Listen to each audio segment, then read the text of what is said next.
Every time you walk into the room, got me feeling crazy. Shot my heart, boom, boom. Any other boy would stare, but me, I look away, cause you're making me scared. Trying not to breathe, 1, 2, 3. Bismillahirrahmanirrahim. Assalamualaikum warahmatullahi wabarakatuh. Alhamdulillahi rabbil alamin. Assalatu wassalamu ala asrafil anbiya'i wal mursalin wa ala alihi wa sahbihi rasulillahi ajmain. Pertama dan utama sekali, marilah kita panjatkan puji syukur atas kehadirat Allah Subhanahu wa Ta'ala yang telah memberikan rahmat dan hidayahnya kepada kita semua, serta salawat serta salam tak lupa pula kita hadiahkan kepada pucuk pimpinan umat Islam sedunia, yakninya Nabi besar Muhammad Sallallahu Alaihi Wasallam yang telah membawa umatnya dari alam jahiliyah kepada alam yang ilmu pengetahuan seperti saat sekarang ini. Nah, di video kali ini saya Najmi Nauri akan membahas penafsiran tentang Quran surat An-Nahl ayat 125 sampai dengan 128. Sebelum kita masuk kepada penafsiran Quran surat An-Nahl ayat 125 sampai dengan 128, saya akan membacakan terlebih dahulu Quran surat An-Nahl ayat 125 sampai dengan 128 besertakan artinya. A'udzu billahi minasy syaithanir rajim. Bismillahirrahmanirrahim. Ud'u ila sabili rabbika bil hikmati wal mau'izatil hasanati wajadilhum billati hiya ahsan. Inna rabbaka huwa a'lamu biman dhalla an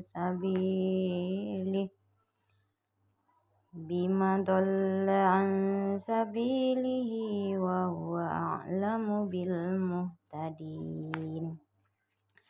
Wa in 'aqabtum fa'aqibu bimithli ma 'uqibtum bih wa la in sabartum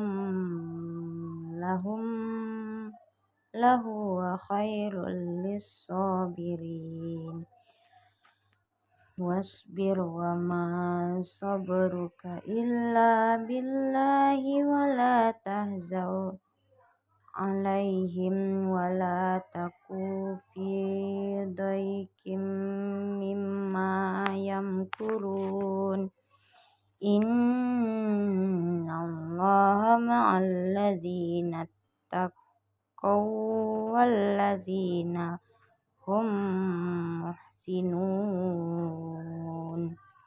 Shadaqallahul azim. Yang artinya, serulah manusia kepada jalan Tuhanmu dengan hikmah dan pengajaran yang baik, dan berdebatlah dengan mereka dengan cara yang baik. Sesungguhnya Tuhanmu, dialah yang lebih mengetahui siapa yang sesat dari jalannya, dan dialah yang lebih mengetahui siapa yang mendapat petunjuk. Dan jika kamu membalas, maka balaslah dengan balasan yang sama dengan siksaan yang ditimpakan kepadamu. Tetapi jika kamu bersabar, sesungguhnya itulah yang lebih baik bagi orang yang sabar. Dan bersabarlah Muhammad, dan kesabaranmu itu semata-mata dengan pertolongan Allah, dan janganlah engkau bersedih hati terhadap kekafiran mereka, dan jangan pula bersempit dada terhadap tipu daya yang mereka rencanakan. Sungguh Allah beserta orang-orang yang bertakwa dan orang-orang yang berbuat kebaikan. Nah, setelah saya membacakan surat An-Nahl ayat 125 sampai dengan 128 besertakan terjemahnya, kita masuk kepada penafsiran Quran surat An-Nahl ayat 125 sampai dengan 128. Sebelum itu kita masuk kepada penafsiran Quran surat An-Nahl ayat 125 sampai dengan 126 terlebih dahulu. Penafsiran ayat menurut kitab tafsir Al-Azhar. Ayat ini mengandung ajaran kepada Rasulullah SAW tentang cara melancarkan dakwah atau seruan kepada manusia agar mereka berjalan di atas jalan Allah. Nabi SAW memegang tampuk pimpinan dalam melakukan dakwah itu. Kepadanya diturunkan oleh Tuhan bahwa dalam melakukan dakwah hendaklah memakai 3 macam cara atau 3 tingkat cara. Yang pertama, hikmah atau kebijaksanaan, yaitu dengan bijaksana, akal budi yang mulia, dada yang lapang, dan hati yang bersih, menarik perhatian orang kepada agama atau kepada kepercayaan terhadap Tuhan. Yang kedua adalah al-mauzatul hasanah, yang kita artikan pengajaran yang baik atau pesan-pesan yang baik yang disampaikan sebagai nasihat yang baik, sebagai pendidikan dan tuntutan sejak kecil. Pendidikan ayah bunda di dalam rumah kepada anak-anaknya yang menunjukkan contoh beragama di hadapan anak-anaknya sehingga menjadi kehidupan mereka pula, termasuk juga pendidikan dan pengajaran dalam perguruan-perguruan. Dan yang ketiga adalah bantahlah mereka dengan cara yang baik. Jika timbul polemik yang tak terelakkan, maka pilihlah jalan yang sebaik-baiknya. Di antaranya ialah memperbedakan pokok soal yang tengah dibicarakan dengan perasaan benci atau sayang kepada pribadi orang yang tengah diajak berbantah. Hadis Buya Hamka Al-Azhar jilid 5 dalam halaman 3989.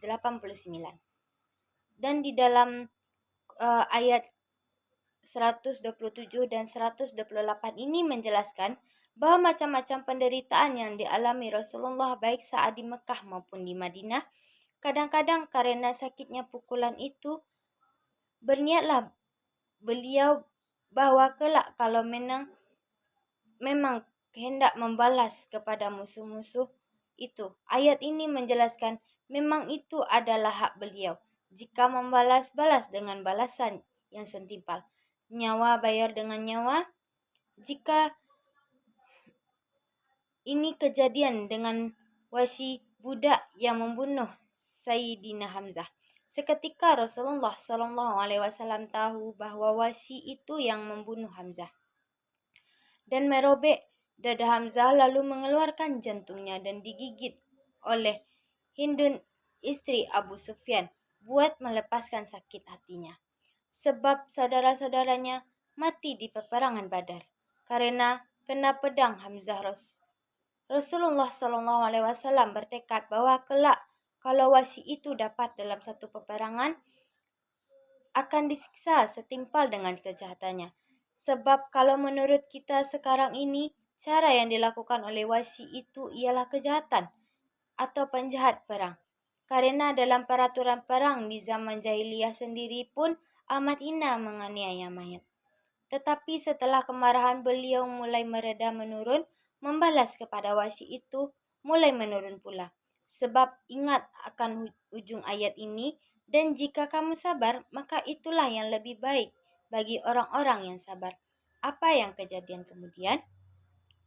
Wahsy masuk Islam ketika Futuh Makkah dan dia menjadi muslim yang baik. Dan kemudian dia telah ikut dalam peperangan yang besar dan penting dalam Islam. Bahkan ketika Rasulullah SAW telah wafat dan Abu Bakar menjadi khalifah, telah dikirim oleh khalifah tentara untuk membasmi pemberontakan orang-orang yang murtad di bawah nabi-nabi palsu. Wahsy turut terkirim dalam tentara yang memerangi Musailamah Al-Kadzab, nabi palsu di Yammah. Wahsy yang dahulu di zaman jahiliyah membunuh Hamzah itu, sekarang dia pula lah yang membunuh Musailamah nabi palsu itu dalam peperangan yang hebat.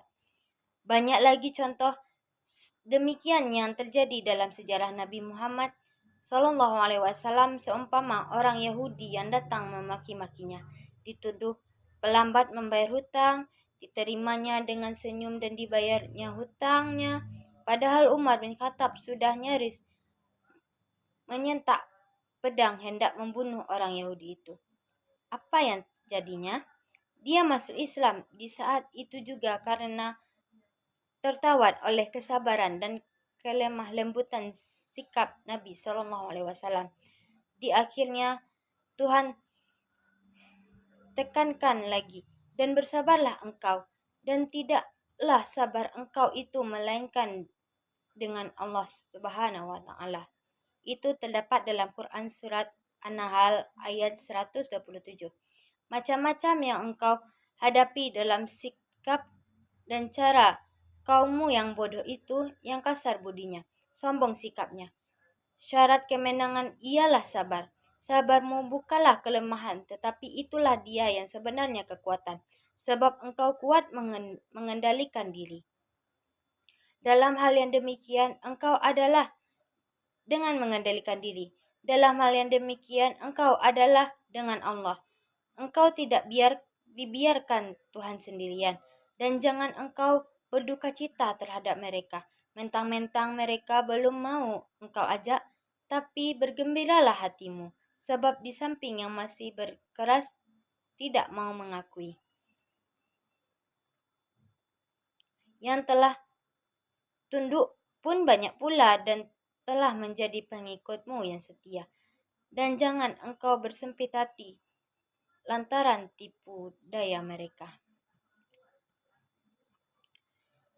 Selanjutnya penafsiran ayat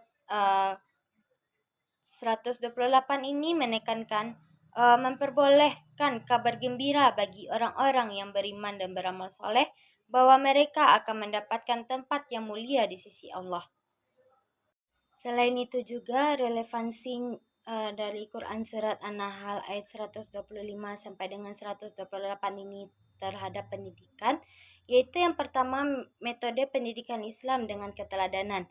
Muhammad Quraisy Shihab menjelaskan arti kata mengenai kata hikmah antara lain yang paling utama dari segala sesuatu yang bila diperhatikan atau digunakan akan mendatangkan kemaslahatan dan kemudahan yang besar dan lebih besar, serta menghalangi terjadinya mudarat atau kesulitan yang besar atau lebih. Sedangkan Hamka menjelaskan kata hikmah berarti bijaksana, akal budi yang mulia, dada yang lapang, dan hati yang bersih, menarik perhatian orang kepada agama atau kepercayaan terhadap Tuhan. Yang kedua ada metode pendidikan dengan nasihat. Memberi nasihat-nasihat merupakan salah satu metode yang paling penting dalam pendidikan Islam. Dengan metode ini, pendidik dapat menambahkan pengaruh yang lebih baik ke dalam jiwa apabila digunakan dengan cara yang mengetuk relung jiwa melalui pintunya yang tepat. Yang ketiga ada metode pendidikan Islam dengan diskusi. Dengan metode diskusi, peserta didik dapat saling bertukar pikiran atau bermusyawarah dalam menyelesaikan suatu masalah jika tidak dapat diselesaikan dengan cara yang lain. Kita tepat melakukan cara berdiskusi agar mendapatkan jalan yang lebih baik. Yang keempat, ada metode pendidikan Islam dengan hukuman. Mengenai metode hukuman ini, Heri Jauhari Mukhtar mengatakan bahwa agama Islam memberi arahan dalam memberi hukuman, yaitu jangan sampai menghukum ketika marah, jangan sampai menyakiti perasaan dan harga diri, jangan sampai merendahkan derajat martabat orang, jangan menyakiti secara fisik, dan bertujuan merubah perilaku yang kurang baik. Konsep pendidikan dalam surat An-Nahl ayat 128 adalah seseorang pendidik harus bersabar memberikan perubahan dalam menyelesaikan permasalahan yang dihadapi. Maka Allah akan memberi pertolongan dan rahmat atas apa yang dilakukan. Oleh karena itu, seseorang pendidik harus dapat selalu berusaha untuk memberikan orang yang terbaik atau pendidikan yang terbaik kepada anak didiknya. Nah, setelah penjabaran relevansi dari pendidikan dari Quran surat An-Nahl ayat 125 sampai dengan 128 ini dapat disimpulkan dari ayat 125, ayat ini memerintahkan untuk menyeru manusia kepada jalan Allah dengan hikmah, pelajaran yang baik, dan debat yang baik. Ayat ini menekankan pentingnya dakwah dan menyampaikan pesan Islam dengan cara yang bijaksana dan santun. Dalam ayat 126 menjelaskan memperbolehkan untuk membalas dendam jika telah dianiaya, tetapi dengan cara yang adil dan tidak berlebihan. Ayat ini menekankan pentingnya mempertahankan hak dan keadilan, tetapi dengan cara yang tidak melanggar hak dan prinsip-prinsip keadilan dan kesabaran. Dalam ayat 127 juga menekankan memerintahkan untuk bersabar dan tidak membalas dendam dengan cara yang tidak adil. Ayat ini menekankan pentingnya kesabaran dan ketenangan dalam menghadapi cobaan dan kesulitan. Dalam ayat 128 dapat kita simpulkan bahwa ayat ini memperbolehkan kabar gembira bagi orang-orang yang beriman dan beramal soleh, bahwa mereka akan mendapatkan tempat yang mulia di sisi Allah. Ayat ini menekankan pentingnya keimanan dan amal soleh dan mencapai kebahagiaan dan keselamatan di akhirat. Nah, sampai di sini dulu penjelasan terkait penafsiran Quran Surat An-Nahl ayat 125 sampai dengan 128 ini. Lebih dan kurangnya saya mohon maaf. Saya tutup dengan wabillahi taufik wal hidayah. Wassalamualaikum warahmatullahi wabarakatuh.